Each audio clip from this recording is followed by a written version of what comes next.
Hello students, welcome to my channel.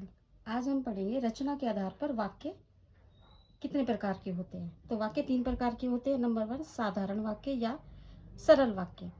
जिस वाक्य में एक ही क्रिया होती है और कर्ता होता है वह सरल वाक्य कहलाता है। जैसे बिजली चमकती है, पानी, वर्षा। इन दोनों वाक्यों में एक कर्ता और एक क्रिया है।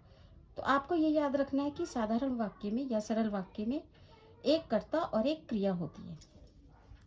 दूसरा है संयुक्त वाक्य। जिस वाक्य में 2 या 2 से अधिक उपवाक्य मिले हों, सभी वाक्य प्रमुख होते हैं, तो ऐसे वाक्य संयुक्त वाक्य हैं। जैसे इसका उदाहरण देखिए, वह सुबह गया और शाम को लौट आया। उसने बहुत परिश्रम किया किंतु सफलता नहीं मिली। इन दोनों शब्दों में ये जो और किंतु शब्द है, ये क्या है, दोनों जुड़े हुए हैं, तो इस वजह से ये संयुक्त वाक्य है। संयुक्त वाक्य की निशानी के लिए इनके दो शब्दों के बीच में और, एवं, तथा या अथवा, इसलिए आदि शब्द का इस्तेमाल होता है। तीसरा है मिश्रित वाक्य। जिस वाक्य में एक मुख्य उपवाक्य हो और दूसरा उपवाक्य उस मुख्य उपवाक्य पर निर्भर हो।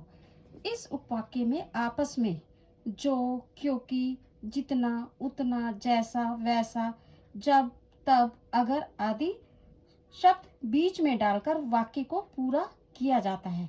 इसका मतलब है जो मिश्रित वाक्य होता है वो एक वाक्य दूसरे पर निर्भर होता है। जैसे मेरा दृढ़ विश्वास है कि भारत जीतेगा। दूसरा, सफल वही होता है जो परिश्रम करता है।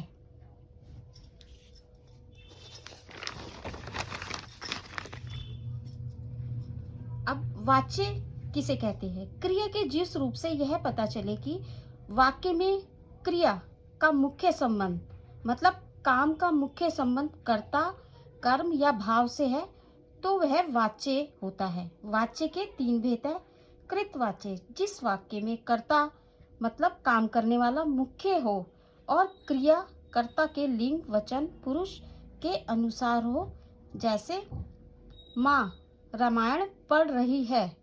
दूसरा, लड़कियां बाजार जा रही हैं, में क्रियाएं कर्ता के अनुसार आए हैं।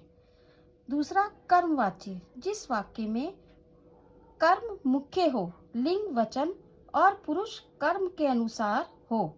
जैसे लड़कियों द्वारा बाजार जाया जा रहा है। दूसरा, मेरे द्वारा रामायण पढ़ी जा रही है। तीसरा, भाववाच्य, जिस वाक्य में क्रिया के ना होने का पता चले। जैसे हमसे वहां नहीं ठहरा जाता। दूसरा उदाहरण देखिए, मुझसे शोर में नहीं सोया जाता। ये में क्रियाएं भाववाच्य की हैं। मेरे चैनल को सब्सक्राइब कीजिए।